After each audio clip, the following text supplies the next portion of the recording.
All right, we are live for another episode of the TFD Performance Podcast. Joining me today, we've got the greatest mustache in all of nutrition. We've got Ryan Hasell, aka the Dojo Dietitian. Dojo, thanks for coming back on. Thanks for having me, Geordie. Really cool topic we're going to be talking about today. Something I probably deal with every single day of my professional career, and that is the topic of fasting. And I always get questions about this, no matter where I go. And I've avoided answering this question in public situations because I know this one always follows. Like I'm always out, say at a function, at a dinner or a lunch or whatever. One of the first questions everyone talks to me about fasting. Hey, do you know about fasting? Or hey, I tried fasting, or I'm doing this fasting protocol. Everyone loves fasting.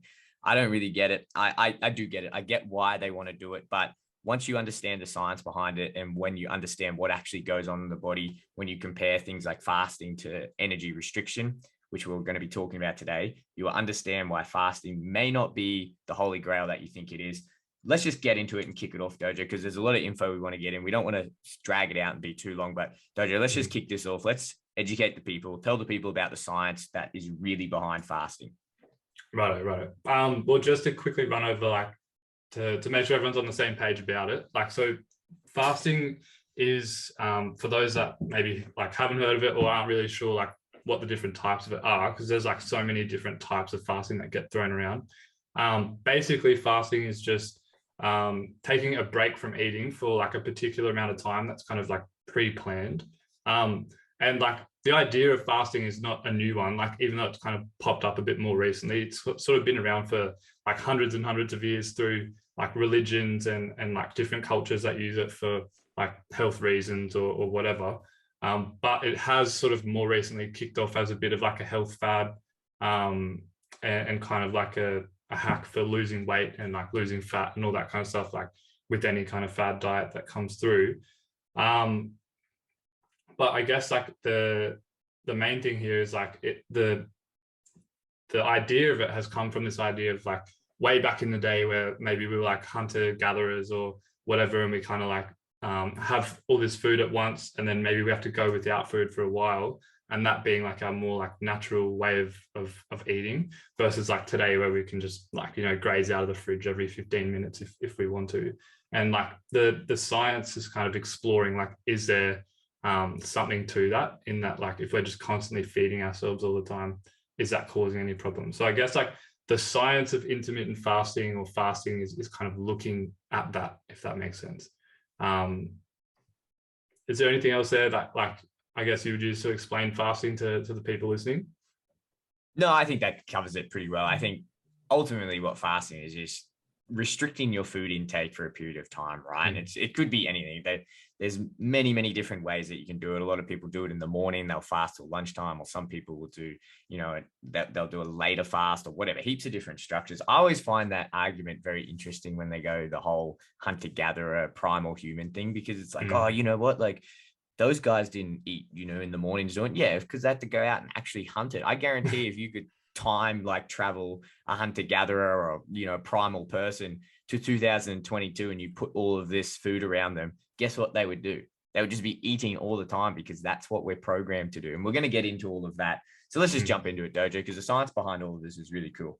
Yeah, for sure. So I guess a good place to start is kind of there is different types, as you kind of mentioned there, Geordie, different types of protocols that have been used, and that's kind of one of the things that's gotten in the way of the science at the moment. But so we see different types, where people will fast for a couple of hours a day, usually that kind of coincides with sleep, right? Because that's an easy way to kind of just get rid of 8 hours without eating. And then most people might skip either dinner or breakfast, and then they end up with this 8-hour window of eating, and then 16-ish hours of not eating. So that's kind of one way of doing it. And that's what we would call more I guess, intermittent fasting. There is another way where it's whole day fasting, where people will actually alternate days of eating versus not eating. And then sometimes they might even go up to multiple days of the week, where you get this 5-2 idea of sometimes people go a weekend where they just don't eat, and then they eat during the week. Now, kind of the science that's come through initially that kind of got everyone hyped up on all the fasting and all of that was that they were testing these different protocols in animals and seeing like, okay, well, what effect does it have on these animals' bodies? Is it causing them like any problems, or is it helping them out?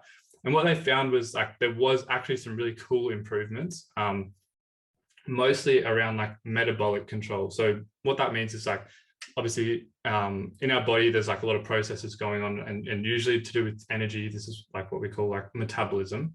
And these processes, like when they get out of whack, that's when we start getting chronic diseases. So when our blood glucose, for example, is uncontrolled, then we're going to end up with things like diabetes, or like damage to our blood vessels, and like cardiovascular disease like down the line. So if we're able to kind of find ways to like control these systems, then potentially we can prevent these diseases later on in life. So the scientists saw that this was happening in the animals when they were doing these fasting protocols with them. And like, that's super exciting, right? Because like, well, potentially we found like this new way of preventing all these chronic diseases. The issue though, like as the scientists kind of come forward from there, is like, they haven't really been able to show a lot of this in humans. So like the bulk of this science of showing like these really positive health benefits has come from those animal studies. And as we know, like humans and animals, they are a little bit different. So like these results don't always translate across, right? So that's kind of like one issue with the science at the moment. Another one is like some of these diets, as you can tell, like kind of by the sound of them, they're not always the most easy to follow long term, and they all are sort of slightly different as well. So when we're trying to like compare research and like look into review the science and kind of put together a consensus of, okay, what does all this mean? Well, if one group of people is doing like the 2 days, the 5 days on, 2 days off, or like the 8 hours on, 16 hours off, like it kind of muddles up the I guess like the methods and stuff, and you can't really draw too much conclusion from these studies that have like really different designs. So there is a couple of issues with the science at the moment around intermittent fasting. But I guess like if we base it on what we see in the animal studies, it looks promising. We just need a lot more like conclusive evidence in humans, probably a lot more like long-term studies to be able to show this stuff in any like meaningful way, if that makes sense. Yeah, it's always an interesting conversation when you talk about translating information that's gathered from animal studies into humans, and especially a lot of these are done on rodents, right? And I think rodents are very like, don't get me wrong, you can control for a lot of things, and we won't get too into the details, but a lot of scientific labs around the world breed a very specific type of mouse, and they do a lot of these studies on that specific type of mouse that has been shown to be better for certain experiments. But at the end of the day, an animal isn't a human. I know that's not great to say, because there are a lot of genetic similarities between them, and that we can draw these conclusions. But at the end of the day, like a mice is like a nocturnal animal, humans are not. There's so many different components, and when we think of layering nutrition on top of that, it can make pushing this forward and translating that and saying, you know what, we've worked on the mice in the lab, so it's probably going to work in there. Yeah, there's certain things, maybe if you can really narrow it down to genetic mechanisms or physiological mechanisms that exist in humans, and you say, yeah, okay, that can translate well across. That isn't always happening though. And a lot of these studies that we find, it's like, it's more of the outcome, right? We see the outcome in the mice, and it's like, okay, now let's see if we do that exact same protocol, instead of looking at these really detailed mechanisms in humans, we're just going to look for the outcome. And often you don't find the same thing. Yeah, exactly. And I think like what has kind of happened here as well, and like it's starting to get talked about a little bit more in the science, like people are kind of bringing up, is like this idea of like there was some more like theorized mechanisms in the beginning of like, oh cool, we're promoting autophagy, which is like basically the body's sort of clearance system of just like cleaning up old damaged cells and recycling them, or getting rid of them. And like that sounds really cool, because like if your cell's DNA is damaged, like that's what can lead to cancer and stuff down the line. So if we're able to find a way to I guess like pick up on that stuff early and get rid of it, then like, oh wow, we can cure these diseases and shit. But in reality, like what it's looking more like at the moment is just that by restricting the amount of time that people have to eat, they're actually like reducing their total amount of food that they would be eating, because they're not just like grazing all the time. And then so what ends up happening is we get these effects that might actually be caused just by like a certain level of calorie restriction. And so scientists have started looking into like, because we've known for a while that like a certain level of calorie restriction can be helpful, especially in people that are already sort of like metabolically at risk, or like their metabolisms are slightly out of whack. So like maybe they're pre-diabetic, or like they have poor like blood, like cholesterol levels and stuff like that. So they're already in need of improving their metabolic state. So a certain level of caloric restriction can be helpful in this population. And now they're kind of like drawing parallels here between like the effects of that calorie restriction and then the effects of intermittent fasting. So some of the things that have been shown in humans for intermittent fasting, for example, are things like weight loss, like waist circumference reduction, which just means like they're losing fat around like the midsection, which is one of the higher risk areas for having like body fat. And so like there is some positives that have been shown for fasting, but these are also really similar to the positive benefits that we see from caloric restriction. And they've tried comparing like with different factors. So like, okay, what if we have someone on like an exercise program for 12 weeks, and then one group is going to fast and one group is going to like just do a continual small calorie deficit. And it's the same thing, like both groups will put on a little bit of muscle, both groups will lose weight, both groups will lose a little bit of fat, but really there's no difference between the two. And then when they start to look at like the actual blood markers and stuff as well, so things like your glucose control, insulin sensitivity, like cholesterol levels, the improvements are really kind of like similar between all those groups. So yeah, I guess like the excitement of the hype around like the really cool sounding mechanisms has kind of been sort of, I guess, like phased out or being pushed towards more of like a realistic view of like, okay, fasting probably works to some degree, but maybe not for the reason that we thought initially. Yeah, and that's a really good way to put it as well, especially if those people who are doing it are those quote unquote metabolically at risk people who are trying it. At the end of the day, right? Like I see this so often with clients, and you look at them and they just go, hey, you know what? I've started this fasting protocol and I've lost all this weight and I feel really good and my blood markers improved. And at the end of the day, that's awesome. Like if fasting is the thing that allows them to slip into that calorie deficit, to allow them to achieve this, to allow them to improve their waist circumference, to improve their blood lipids, that's awesome. Like I'm all for it. I think we just need to be careful about promoting intermittent fasting or fasting in general for something that it's not. And really, we're seeing it so much now. And there's not just one study. There's quite a lot of studies now, like Dojo said, that we're comparing intermittent fasting groups and then just calorically restricted groups, people that can wake up and as soon as they wake up, eat, and then just eat throughout the day, but they still are calorie matched overall. And the results are the same. They're exactly the same. And I think people just like fasting, and something I've found in practice. And if you're listening to this and you completely disagree, feel free to message us. And I'd love to hear if you agree with this, Dojo. But fasting just seems to be a way that gives people two things: discipline and structure. And that's two things that people lack when they're trying to make improvements to their health via a calorie deficit. I'm not saying everyone has to go on a calorie deficit. You have to lose weight to be healthy. I'm not saying any of that. I'm just saying for people who are metabolically at risk, who are looking to improve their metabolism by using a diet and going into a calorie restriction, having discipline around your dietary choices and having structure are two things that are really important for succeeding in doing that.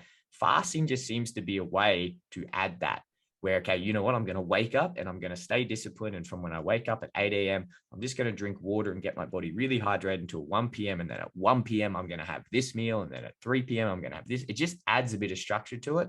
But it's not saying that that method is the end all and be all. You can achieve the exact same thing if you like eating breakfast when you get up. It's just overall, it just seems, I've found that a lot of people can control their caloric intake if they just go these few hours in the morning without eating, because there can be this struggle of, okay, I'll eat here, I'll eat here, I'll eat here, because you have a bit more flexibility if you don't eat in that morning period. Maybe if I overeat in the other areas of my day, it's not going to be that bad. And that's what I found most. What do you think about that, Dojo?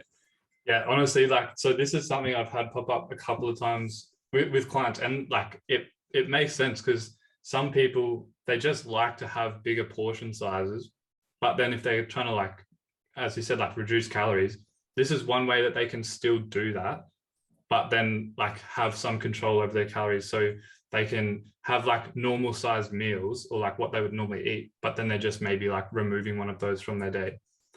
One thing though that's like kind of really important here to talk about though is the risks involved with like these sort of behaviors. So like if anyone wants to try intermittent fasting, or especially like even just calorie restriction, please like just get someone to make sure that they're like either like monitoring the process, or they're kind of like able to guide you along with that. So whether that's like a dietitian, a GP, whatever, it's really good to have someone that you can kind of like, I guess, talk to during the process, because like even just kind of like throwing around these ideas, it should seem pretty obvious that like there's a huge risk here of people going into like either with fasting, like a binge purge cycle where they kind of get into these areas of disordered eating, or even maybe down the line like actual eating disorders, where they're like, oh well, like mentally thinking like, oh, I can, if I really restrict for like like 20 hours a day and I've got this 4-hour window, I can just have like 6 Macca's family boxes or whatever, and they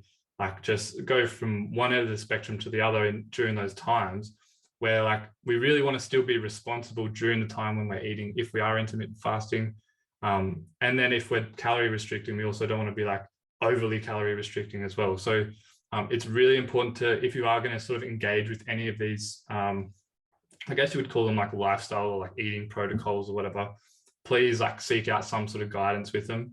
Make sure you're not just like doing it on your own, because that's a time, especially if you've had like a history with, like weight or body image issues in the past. This stuff can be like really kind of risky, and can actually have some like really serious health risks if you get kind of like too far down the line. Yeah, absolutely. I think that's a really, really important thing to mention here, right? And I think disordered eating patterns, when we talk about the work we do with athletes, a lot of what we do is in sports is inherently disordered anyway. And that's why it's so important to have someone who can guide you through that and that can make you aware of what you're doing. If you find that fasting protocol works for you, that's absolutely fine, but you do need to be aware of what you're doing. And like Dojo said, you need to be aware that, okay, maybe you don't have a big appetite in the morning, absolutely fine, but you still need to get that nourishment and that nutrition in. And we want to encourage good protein pacing still throughout the day and get good even calories out, again, to discourage these binge purge cycles, like restriction and then a binge and then another restriction and then a binge. We don't want to do that. Again, I would highly, highly recommend that you go and talk to someone if you're going to do this. If you have people around you that are always talking about intermittent fasting or any other like time restricted feeding, I would keep an eye on them, because I've seen that so many times, and I've had athletes come to me and they use fasting kind of as an excuse to kind of blanket a bigger, deeper seated issue. I highly encourage, if you hear this, go talk to someone. It doesn't have to be, it can be a dietitian, it can be your GP, it can be a psychologist, psychiatrist, whoever it is, go out and talk to them. I think even just mentioning that there, Dojo, I think it's important to talk about this in the context of athletes, where we do a lot of our work as well, because I get heaps of athletes coming, especially what we do, weight category sports, where fact of the matter is we have to control for weight. We have to do it in order for these guys to participate in their sport. We have to monitor their weight. Is that the best thing ever? We can have a whole discussion on that. Fact of the matter right now is we have to consider their weight. This is something that is so, so, so prevalent. I have athletes all the time come to me, hey, I need to lose weight for this. I've just been fasting. And you go, oh, okay, maybe it's not the best thing. Dojo, can we talk about that a bit more? Yeah. So I think like in that context where they're kind of just using it as a last resort, that's when kind of like those alarm bells would be starting to ring. But like just to give people a bit more context as well around like how intermittent fasting or fasting in general might affect their sport, like I feel like that's important to know as well, because you don't want to be engaging in something that could potentially affect your performance and like just not even know about it. So I guess when it comes to the science, like the people have looked at intermittent fasting around like sports performance and that side of things. So far, it doesn't really look like it has any improvements. Like I guess the theory initially might have been that if they're training the body at these low sort of energy availability states, they might be able to upkick things like fat oxidation and increase like sort of base metabolic or like base sort of aerobic capacity. So like increasing just your endurance energy supply basically. But realistically, it hasn't really shown any improvements, maybe like slight improvements in VO2 max, but really the consensus seems to be like that those studies are sort of like few and far between and sort of inconsistent. But one thing that has sort of been shown is that sort of fasting over a like consistently long period of time. So one example of this that's common for athletes, right, is, and you would have seen a bit of this with like clients, is like when we come to Ramadan, like that period of, it's like a month, start of the year, where we have sort of like a cultural reason for fasting that sort of supersedes an athlete's like sport focus. There is some negative impacts on endurance and like energy metabolism during that time, because like, as you know, it's like a really long period of fasting. So they basically fast from sunrise to sunset, and then they eat like a meal maybe in the morning and in the evening. And so you do see like at the top level, like you think like athletes like Khabib and these athletes that engage in Ramadan, they usually try and avoid taking fights around Ramadan or these periods of time where they have to be fasted. And it's for that reason of impact on training and all of that thing, all of that side of things can be quite negative. And so like when considering doing it for yourself, if you're like, oh, should I fast to, I guess like drop weight really quickly to try and make weight for this fight, it's going to be important to consider that if you do something like that, it's likely going to have negative impact on your performance. Even if you do make weight, it's likely that you're probably just not going to be going into that fight or that competition sort of in the best possible state that you could be. So generally we would recommend like not doing like surprise fasts as a last resort. Yeah, absolutely. I always talk about being a weasel or a wolf, and I say that to all of my clients. And I say, ultimately, if you want to be a wolf, you've got to eat and fuel properly around your training.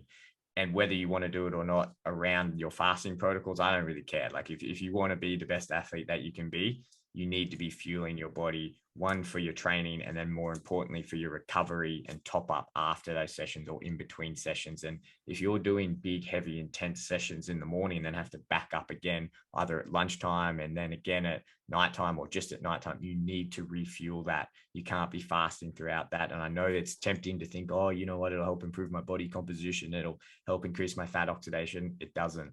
What improves all of those things is fueling properly and training correctly. And to do that, you need to be fueling your body. I think one other thing that I want to touch on before we go, Dojo, is just overall general healthy individuals. And one individual I'm thinking of is this doctor I always go back and forth with. We get along, but I used to work with him. He's a neurosurgeon, very into like CrossFit and whatnot. He has very, very weird ideas about nutrition. Very smart guy in his field, very not so educated when it comes to nutrition. He always makes the argument that, you know what, fasting, for even if you're just general and healthy, is going to be great for the reasons you mentioned earlier, you know, autophagy and things like that.